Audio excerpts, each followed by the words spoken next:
Welcome to In the Garage with Dave and Andres. I'm Andres. You are Andres. I'm Dave. Hi, David. How you doing today? I'm good, buddy. How you doing this morning? Well, it's all a little hectic. I think last week we talked about curveballs, and this morning's been nothing but curveballs with my son being sick, having to take him to the doctor later, and the dogs being the dogs.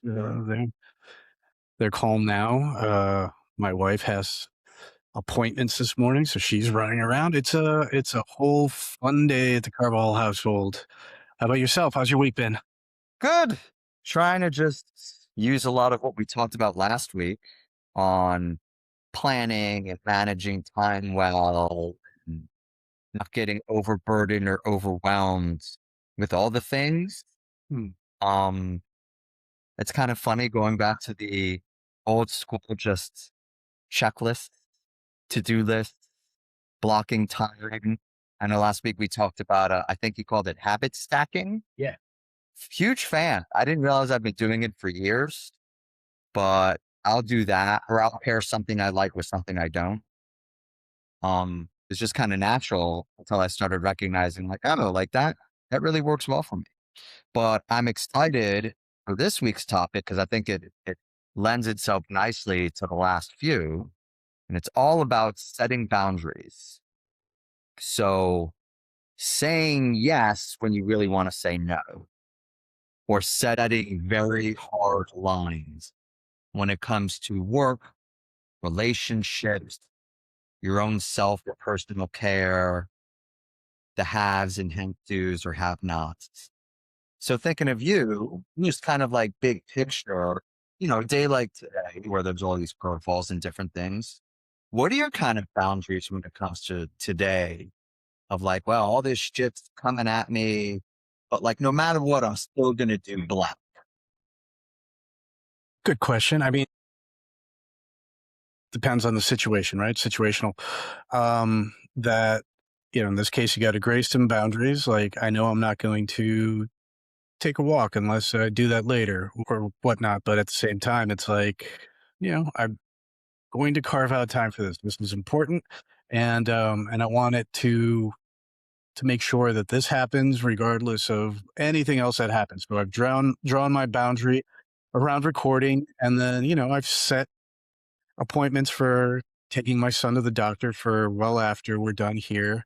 And yeah, I think you find what's important for you, like especially when everything's kind of coming at you from different directions. Find the most important thing, and you draw a line around that and say, okay, don't fuck with this bit. And then the rest of it, is kind of up for grabs. I try to break it down into categories. Like you have boundaries for the things that are important to you, like recording a podcast or going for a walk. You have your work related boundaries where, I mean, long gone are the days from 9 to 5. I come home like we talked about in the past, and your dad comes in and he cracks beer and he sits on the couch and you wait for dinner and like work is over, work is nothing work. It's so hard now with emails and that kind of 24-hour, you're always working, you're always attainable at any point by the job, your clients, your boss. Um, Emotional boundaries, I look at more tied into kind of the self-care on, I am not going to let this thing cross this line because it'll fuck with me, or that's not good for me.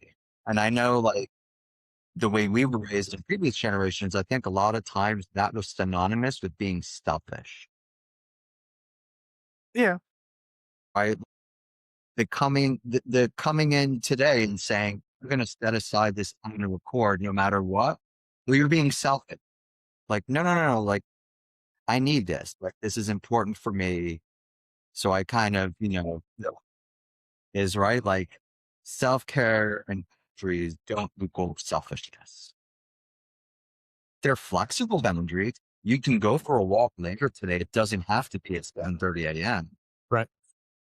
But you might need to walk today. Like that might be your thing. Like, no, I'm putting in my earbuds and I'm fucking walking for 45 minutes.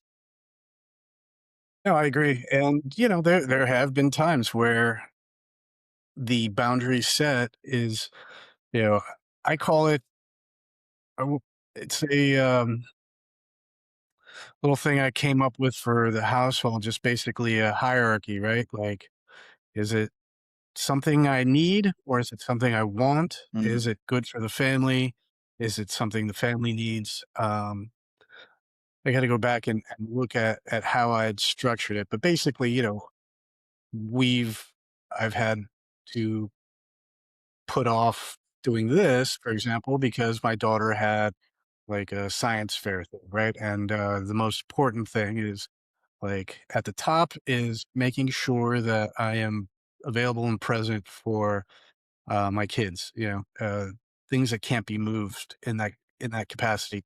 Um, you know, my son getting into the doctor at 11 versus right now is not as important. Right now, he should be resting and let him sleep it off as much as possible. mhm. Um, versus, yeah, you're not going to move the science fair. You're not going to move like a choir concert or something like that. So, yeah, so you take a look, you recognize what is most important and what is most flexible.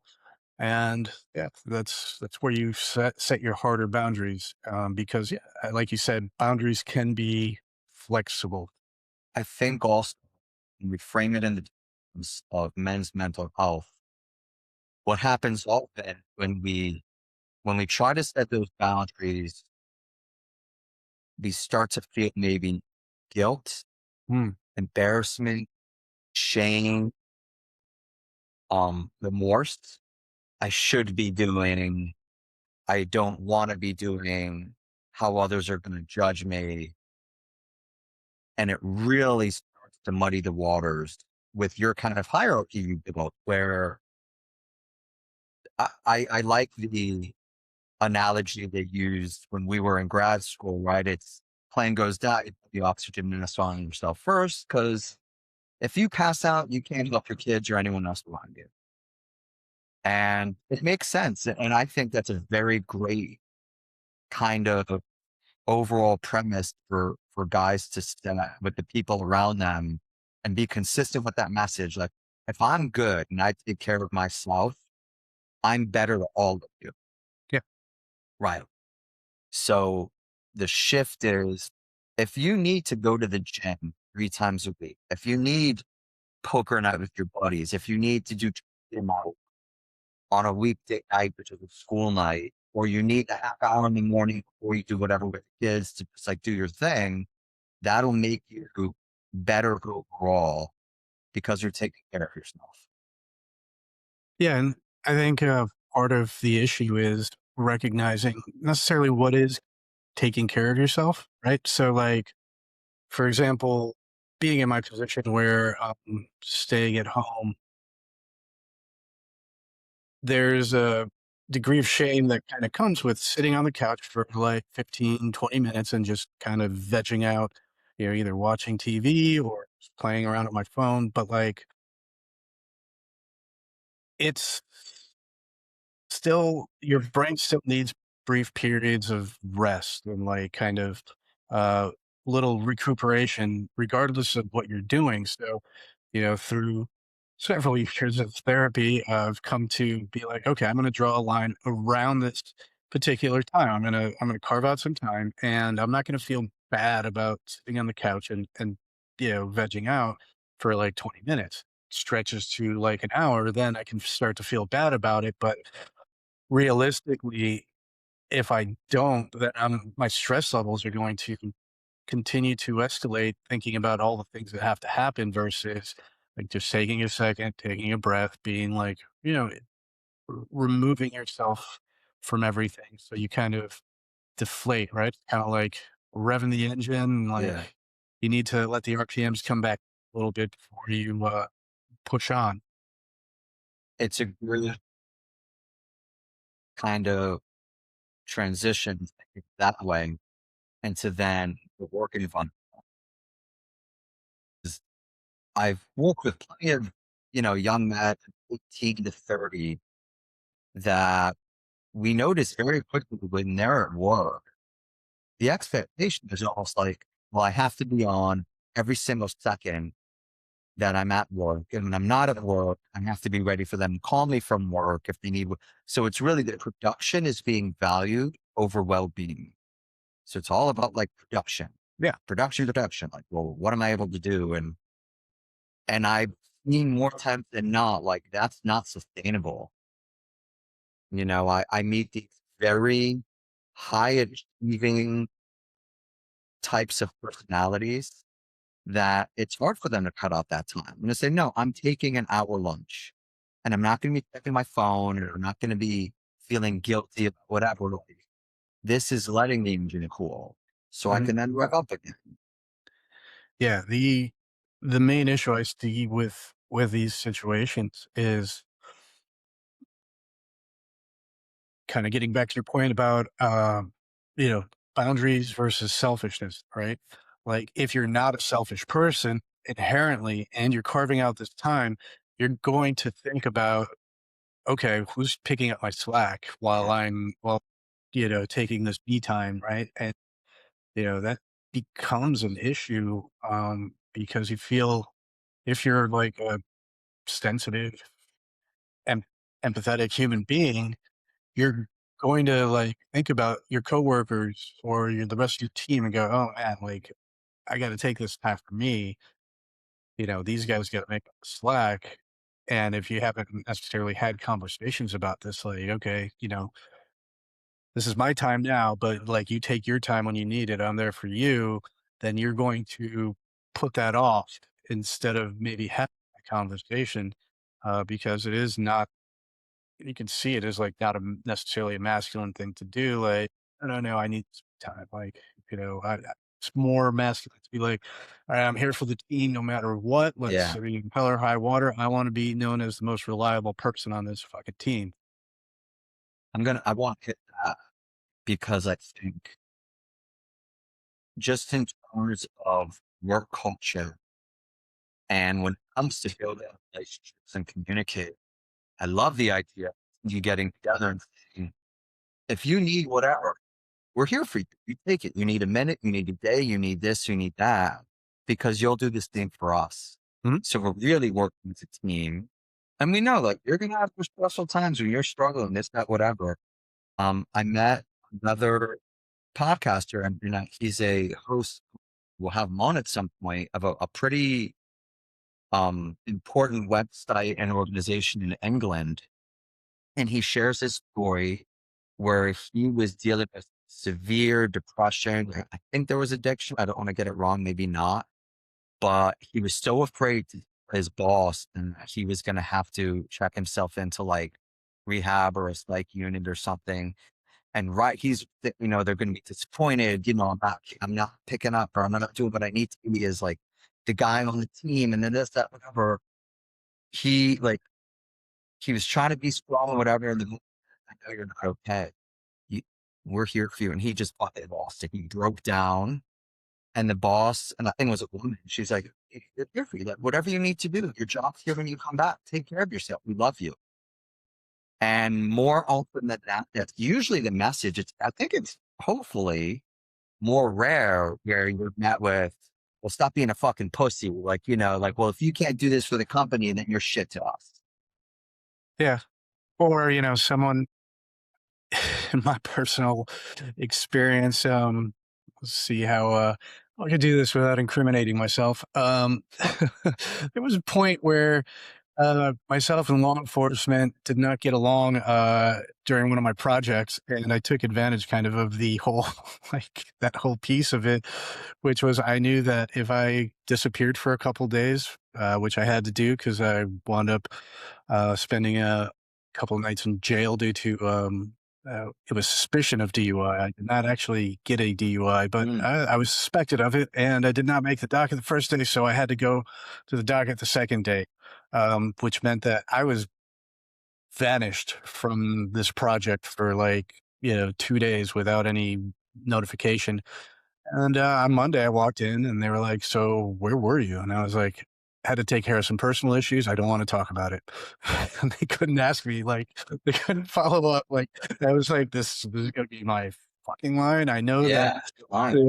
like, that until like, my team leader, like, called me in, showed me my mugshot, and he was like, you were gone for 2 days. I didn't know if you were like dead or not. I was like, yeah, well, it was kind of an issue. Sorry about that. And he was like, look, I'm not going to say anything. It's like, but do not let this, like, do not do this again. And it was like, well, no, absolutely not. Thankfully, I had like maybe a week left in California, and Right. so like I left, and I made sure I did not come back for at least a year. Like, I make sure that statute of limitations were passed on like anything that I owed the courts. But it Uh, also lends itself to the idea that you probably had a decent enough relationship with these people that that guy could see that and be like, you're gone. I'm giving you off this. You're never going to work again. And so the relationship, like, and that's again why I'm so emphatic about that point, because these relationships are different. They're all online relationships, right? They're all like not really deep, meaningful relationships where when you're able to build them, then we do need to set the boundaries, the lines. It's easier because they know you there. There's that mutual respect.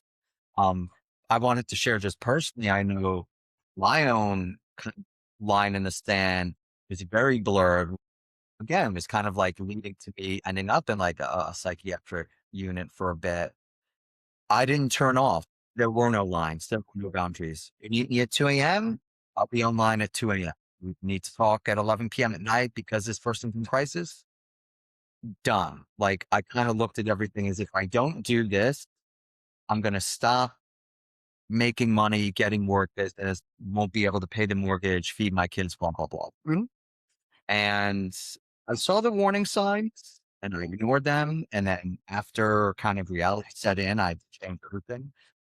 I got very good at setting those boundaries, which is funny because then when you start to do it, what I found, and I want to talk to you about this too, we're very available to our family and then they become used to it. So when you don't text back the wife, the kid, the parent, the whoever immediately or pick up, you're met with some, I don't want to call it passive aggressiveness, but it's Aggressive aggressiveness. kind of right. Like my boundary and my wife and I both, we tell our people, we like, we do not sleep with our phones in the room. Okay. I never have. I've never had my cell phone moved unless I'm like passing out music. And even then I turn everything off like that, only listen to music. That is a boundary. And it's funny how like the grandparents, our parents, well, what if there's an emergency? Well, like, first of all, if there's an emergency, call 911. Like, don't call 8. What the fuck am I going to do? Second of all, bad news will find me. Like, I'm not worried about it. Cops will ring the doorbell at 2 a.m. if there's somebody really, if there's like something severe. But that's a boundary. Like other ones that we set, like in our family, and I encourage everyone to start this early. Like even young guys, if you're eating with friends, fucking put your phone away. Like Yeah. no, right? Like because then when you're eating with your girlfriend, when you're eating with family, that is just out. Like no, we don't do that. Or if you're watching a movie, like no, like don't have your phone on you, or don't do 3 things at once. Don't like be on your phone and on your laptop watching a movie with the kids. Like nah, like set that boundary. Now it's cool too. Like once you learn kind of the whole, it's almost an art form of setting boundaries, that you can look back on your life and find examples of when you didn't and how that was bad to kind of keep you moving forward as well. Like I was on a different project where my client was in Brussels. My his IT support was in the Philippines. Wow. My team was in India, and I was sitting uh, by my pool in South Florida 24 hours a day because I could like if I had to talk to my India team, I had to log on at Yeah. 4 a.m. Uh, when I needed to talk to the Philippines team, I had to be on from like midnight to like 3 in the morning. If I had to talk to, Brussels, I had to get them before noon. Otherwise, like they were done. So like the window of life that I had was pretty much between like 3 p.m. to like 9 p.m. And that was not enough to like sleep, eat, Yeah. do whatever you got to do. Right. So like I can look back on that and say, okay, that did not work well for me. That whole project was a goddamn bust. And it was because there was no boundaries. There was nothing set. Everyone needed something from me at all times, Yeah. and I couldn't say no. It's I like it's an unrealistic work expectation and workload. Like that's not possible. I meet all these guys that get into whatever job career. They tell me what their responsibilities are, and it sounds like 3 jobs. I'm like, those are 3 different professions. Yeah. I hope you're getting compensated or you're whatever. And I look at it always again with the lens of prevention. I think of, is this sustainable 10 years, 30 years? I want to prevent burnout, addiction, alcohol use and abuse, poor boundaries, tying work and production to your self worth. No offense. If you're a great accountant or an okay accountant, does it make you a better person or not? Like, just because you're a really good accountant doesn't mean you're like this wonderful. You might be a piece of shit, but a great surgeon. Yeah. So, All seen House. right. You don't have to do this too. So, my one thing before we kind of talked about like boundaries when it comes to like your own personal Personal stuff and your friendships and your relationships, just if you don't set those boundaries early or don't establish them, communicate them, the odds are, especially now more than ever, you will burn out. Like I don't want to say it's an inevitability, but it's going to come out at some point here or there. If not burnout, then maybe quitting, just like leaving and being like, fuck this. And you're just kind of spent and over it and just shifting to something else. Um, Constant irritability. I've seen it where they're like, they don't, no, I'm fine. It's not that bad. Like, no, but you're doing too much. You're not, no, I'm like, you're always pissed off. Like you don't, everyone's telling you, your family, your parents, your friends, you people at work, like you're the only one that's not seeing it now. Where that's where I know you've said before, if everyone's telling you this thing, you should take stock. Right. So switching gears a little bit to like friendships, social circles, boundaries, and it's funny for us to do this because we've been in the same kind of friend group for over 30 years. Have you found setting boundaries for friends or social circles or even acquaintances harder or easier for you? So if you're talking about like what I will and will not accept from certain friends, Yeah. or as far as, yeah, I mean, it could be something as simple as like remembering to set my do not disturb on my phone because I do sleep with it in my room, but I tend the phone itself kind of does half the job. Sometimes when I don't set it, it won't notify me of things unless like I kind of interact with it. But I still set my my do not disturb on because certain friends of ours will wake up at 5 in the morning and just start texting about Gators football. I give a fuck. Like, oh, Yeah. they're multiple. Why are you texting for? Well, Yeah. look, it's fine. I love to wake up to funny things in the morning, not Gator football. So not hard for you, I guess, to set that boundary in the morning, even with your friends. Like, I'm not going to respond. But like on the flip side of it, I do set boundaries for friends. It's like because so for me, my thing is trivia, right? Like I love going to bar trivia at this bar. It's been a hard fought battle to like make sure like to establish this boundary many, many years now. So now it's established, but because of that, now I know that like for me, I keep that And for anybody that I have difficulty like seeing because of other commitments, because of other familial boundaries that I've established, I know that for this couple of hours, if you want to see me or if you want to hang out, like I'm always going to be there. So Yeah. I make myself available uh, because of this established boundary. So it's like availability thing. That's a great idea too. Like I'd advise any of the guys I work with that your boundary also becomes that thing that's a part of self-care. Mm. You need that trivia night. We need to record Thursday morning. Like the kids and family have known and my like since Sonny has met me, I go to the gym. I play music. Like these are things I do. That's my boundary. If it's like, oh well, no, we have people doing this, and now like she's a girl, like, no, I'm going to the gym first. I'll be home. Like I can cut it earlier if you need, but this is a thing. Yeah. I'm finding more and more boys between like 16 and 25. I know they're like young men, but you meet most of them. They're like, oh, they're now that like kids to us. Yeah. Gets really hard for them is knowing how to set these boundaries when it comes to their relationships and friends and then dating. So it might be, well, when I'm talking to a girl, I don't talk to any of my guy friends anymore or hang out with them. I'm 100% invested in the world, Yeah. Love those douchebags. right? And then vice versa with the girls. And I tell both of them, 'cause I work with these girls as well. I'm like, if you're with your boyfriend, don't be on your phone texting your friends the whole time. And vice versa. Dude, when you're with your girlfriend, like you can set that boundary. And here's what'll happen though. And I tell them, like, I've lived it. Your friends will be like, oh, you're such a fucking pussy, bros before hoes, blah, blah, blah. You're with this, that, whatever. Where nowadays it's amazing to see they'll be in the office with me and they get very anxious if they can't text their significant other back like immediately. I'm like, no, you could set the boundary. I'm at the doctor right now.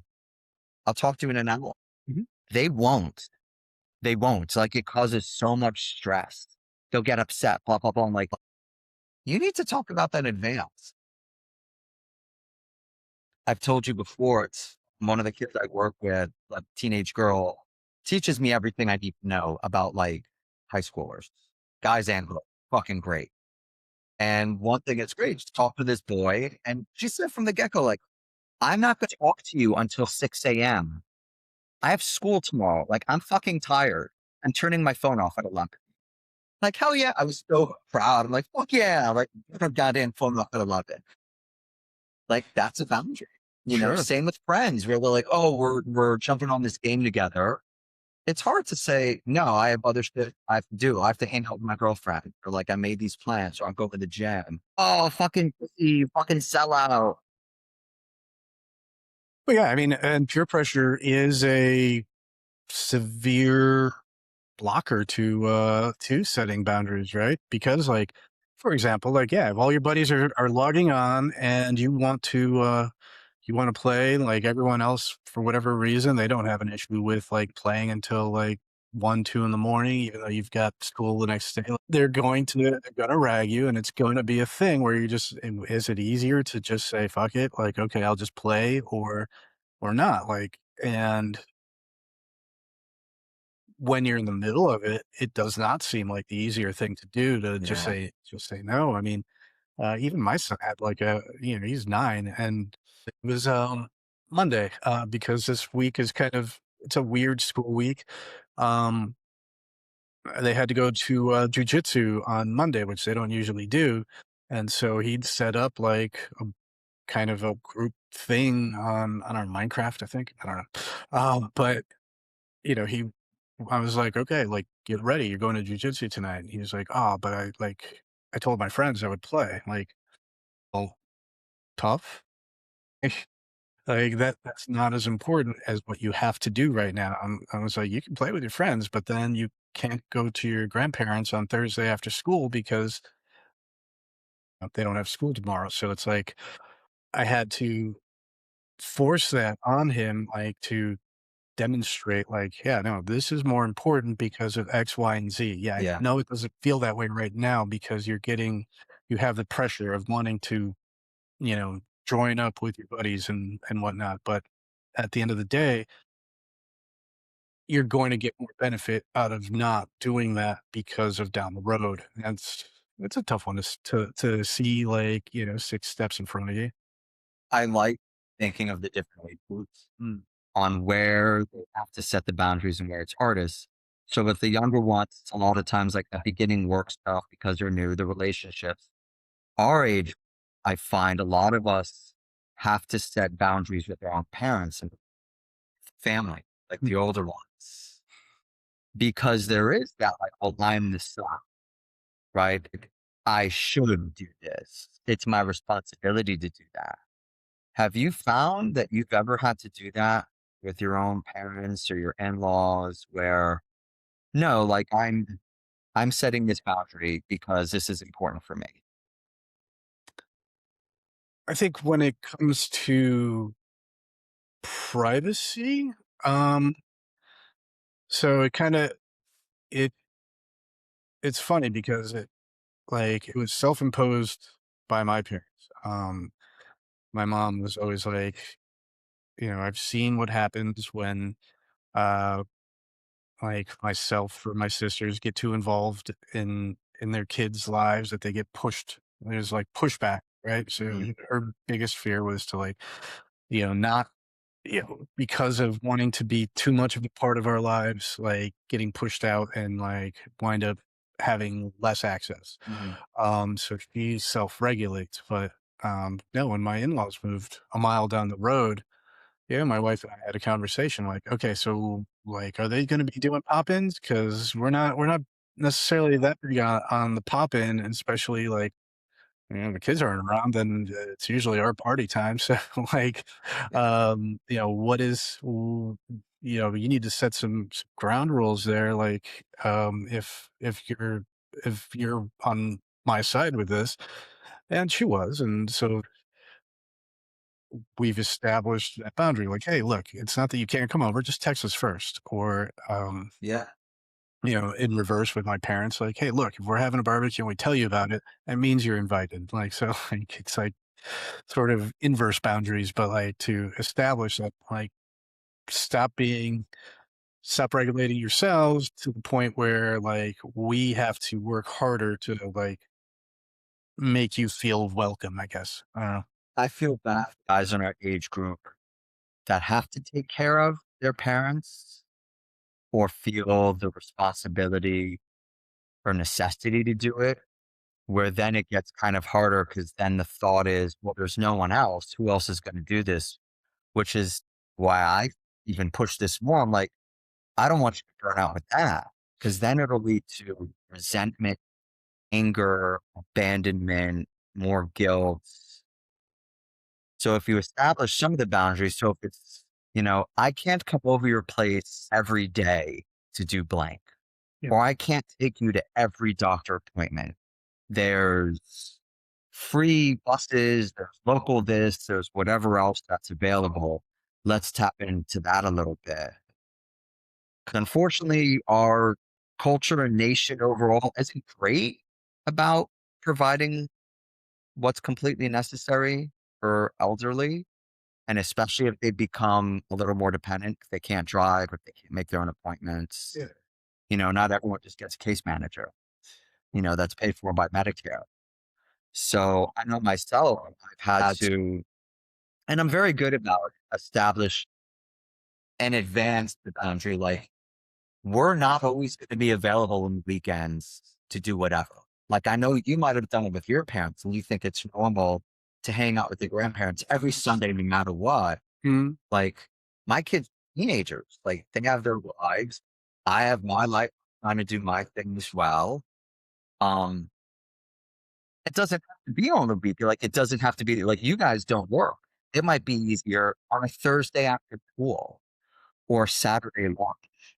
So we've over the last 20 years probably established the boundary of there needs to be some flexibility and don't just assume that oh, we're going to do whatever we can because you're the patriarch, matriarch. We'll just do what you need, what you want. Like there's no boundary. I mean, we're not in Confucian China, right? Like, Yeah. unfortunately, it the way the world works, it first of all, old people are working longer. Second of all, like houses, like the properties that we have, if we want to live in places like South Florida, you don't have enough space to actually like house your parents like the way it used to be. Like, yeah, your parents like lived with you, or if like one of them dies, then like the other one comes to live with you. It's like I don't know how that would work. Like, hopefully, we figure something out with space at some point. But you figure out your own way. I like to have very actionable, I don't want to say easy to use strategies, but ones I've found that, I've come up with clients I've worked with or I've used personally or have read about, learned about. For example, like you say, when there's a space issue when it comes to family and boundaries, I'm a huge proponent of if you're on vacation, if you're staying with family, if you need space, if the boundary is like, I can't fucking be with you people 24/7, I'm going to you take the break. I'm going for a drive. I'm running the errand. I'll take the kids with me and do whatever. That's been my saving grace. I've used for years. When we stayed with certain family, and there's a lot of family all in one, there might be 10 of us under one roof. Very quickly, it'll be, hey, I'll take the two boys to the playground. Yeah. I don't want you to go with me. I'm good. Oh, do you want company? No, I do not want company. It's going to be me with the boys. We're going to hang out. Maybe we'll shoot some ball. Want them to a place to get a snack after. I advise most people like preventative, plan that in, Hmm. especially if you're going to a place where it's close quarter, if you're going on a cruise, if you're staying in a cabin in North Carolina, if there's a lot of bodies under one roof, you could set that boundary. Like I need an hour to just whatever. I'm going to put my headphones on and I'm going to go in this room alone, take a nap or read, whatever. That will prevent the irritability, the burnout, the screaming. I look at it as quality over quantity, Sure. right? And sometimes you have to plan ahead for something like that. I know we went to my brother-in-law. We were doing Thanksgiving at my brother-in-law's in Minnesota. Um, we're not gonna fly. We're gonna do everything we can not to, fly on Thanksgiving weekend because that's a nightmare. But like at the same time, I was doing the calculations in my head, and at the time they only had one car, and I was like, there's going to be a time where I need to get away. So we're going to drive.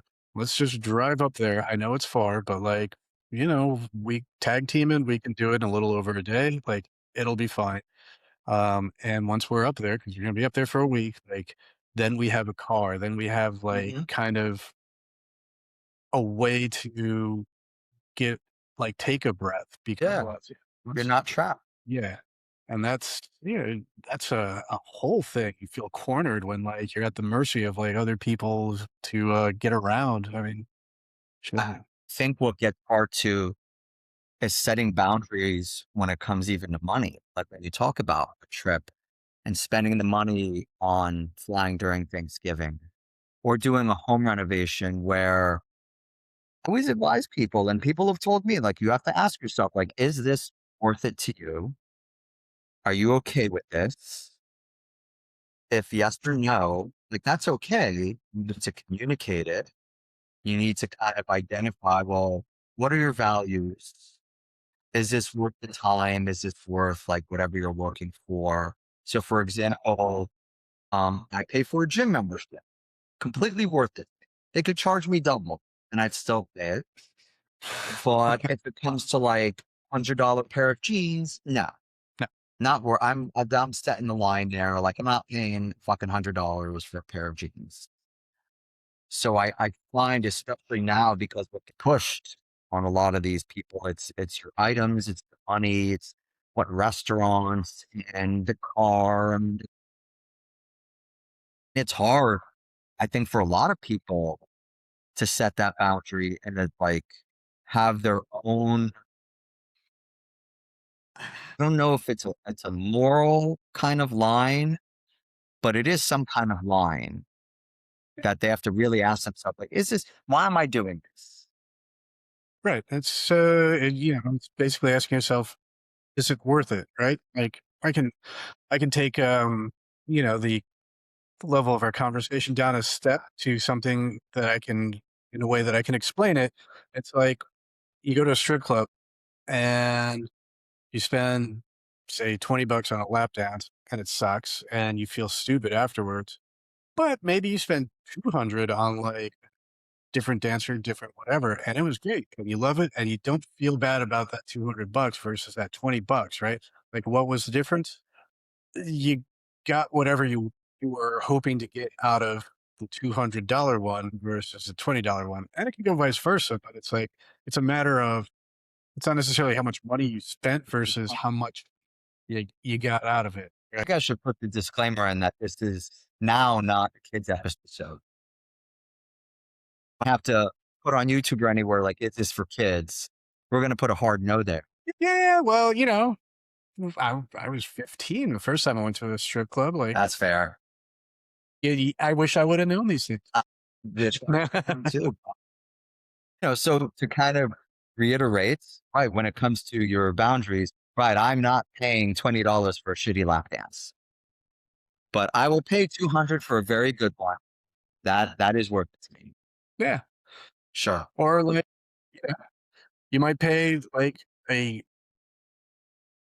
might get like the best back rub you ever got at like a mall, like, The dentist. masseuse.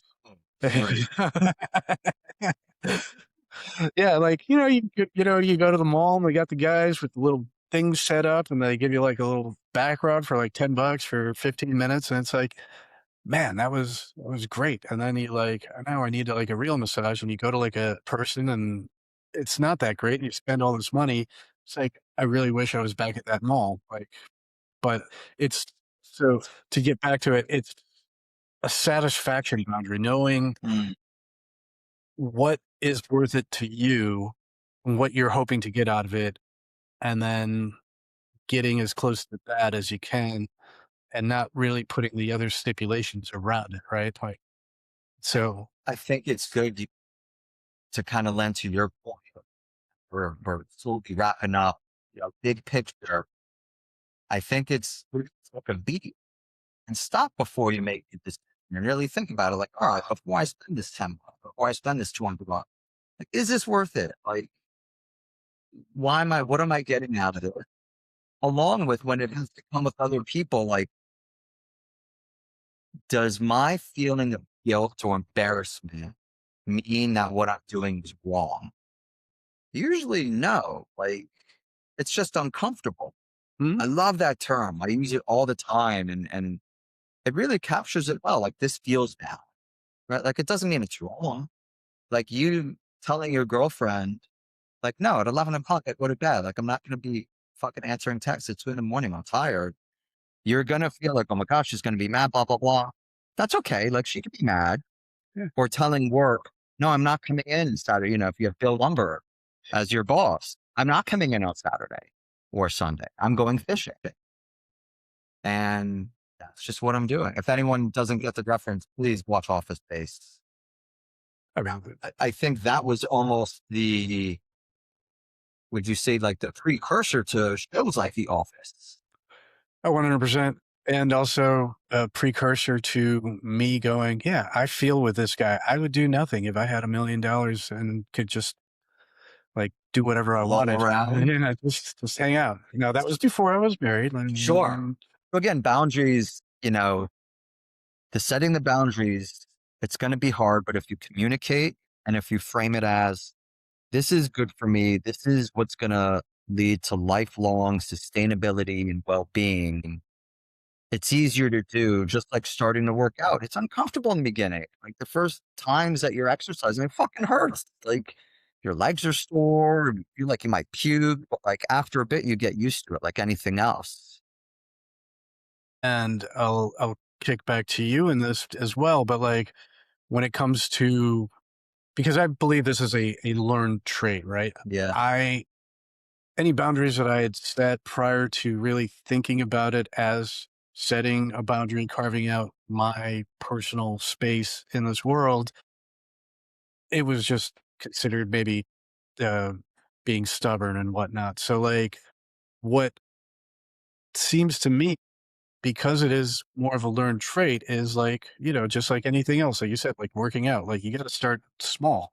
Yeah. Like, start with something that's very important to you, and you don't want to share that, like give up that thing, and then you kind of get used to the motions of batting people away from your little cloister there, that like you're not gonna give up unless it's absolutely necessary, right? And then you learn to understand the differences between what is necessary and what is um you know not as important as the boundary you've set. So I mean, I would ask you, like, how would you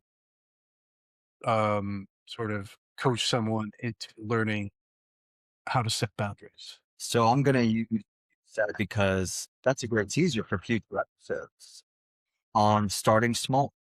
Start with something you can do that's a little uncomfortable. It's very hard to cold turkey it or to go just 180. Hey, starting today, I'm doing blank.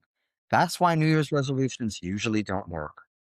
They don't. Like, maybe it works for some, like cold turkey when it comes to like cigarettes or something else, but that's different because it affects like there's biological things going on and physiological changes and addiction properties and whatnot.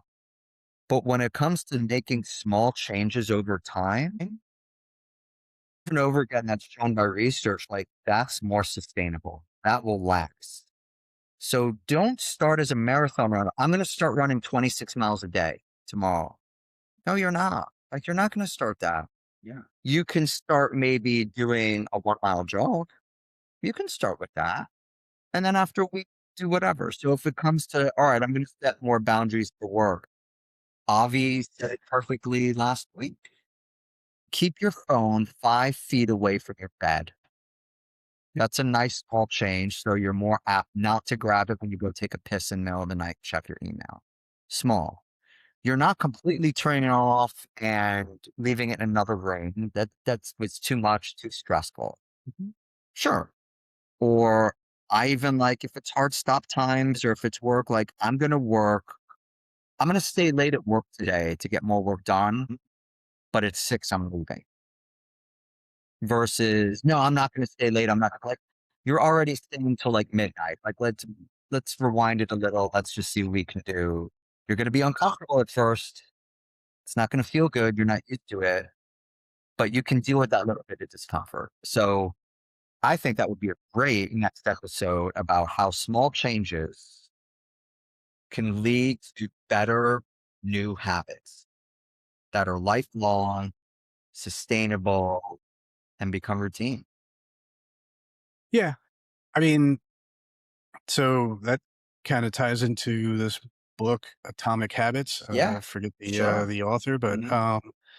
you know, where people tend to fail with things like that is um, they they don't start. They start small on something way too big. Yeah. Like, you got to start small on something that's manageable, something that you could possibly do all at once, but like you're going to work your way up to it because it's the the repetition, the getting the reps in is as important as doing the thing, because that's going to sustain you doing the thing, right? I didn't start necessarily going out for an hour walk every day. I started just kind of walking down to the end of the road and back. And that was what I did for a while until I just kind of felt like going a little bit further. Yeah. Um, and so, like, you know, don't if you're, to your example where, like, I'm going to say late later today, at work to get some work done, but I'm doing it so that I don't have to, like, I'm gonna stay an hour late, so that hour is going to definitely come off over the weekend if, like, work starts spilling into the weekend. Because I know, like, it can be unrealistic for some people to, like, say, like, well, I'm fucking not working this weekend. No, but if you do a little bit more during the week, you set that boundary during the weekend, like now I've earned this time back, Yeah. and it'll get you to where you want to be. I'm not suggesting that like you work a 16-hour day so that you get like Sunday back or anything like that, but I'm just saying like, it's you find the balance, you find out what's important to you, and you make sure that that's where you set your boundary. Yeah. I think it's going to be even more important as the technology continues to grow, the availability worldwide. You saw it when you were working with people from the Philippines, Europe, whatever, where I don't think that's going away. I don't think we're going to go back to the traditional, like you work 9 to 5, you know, I don't even know if it's like pre Mad Men days, right? Like, this is what I do and that's it. It's very hard also, I know, when you own your own business because you're looking at as every second I'm not working, I'm losing money Mhm. or I'm having the possibility of the business not being as successful or sustainable as it can be. I know people like that where they'll work 14 hours every day. And I've seen firsthand, like, nope, that didn't work. Like you ended up turning to substances, you burnt out, your fucking mood is completely changed, you're irritable, you're like nastier with people. Like it's just not working, man. And it's not, I don't know, to me and maybe to them, like it's worth it. They did a study. I don't know if you know about like the Harvard study on how much money it takes for people to be like kind of happy or satisfied with their life. Yeah. Then over a certain amount, it didn't really make that much of a difference. It wasn't that high. It was like, I mean, this is years ago. So adjusted for inflation and cost of living, say it's 85 grand. Found the difference between making like 120 grand and 85 grand. It was minimal, like it's barely any difference in your satisfaction and with life and everything. Right. It wasn't until you're making like millions that like, all right, your life really changes. So even the difference between like making 200 grand and 100 grand for a lot of people, it didn't change their happiness, satisfaction, stress level. Yeah. No, and I think I touched on it on a previous episode, but like, when I was doing the corporate consulting gig, like I was at a level that, basically was management level.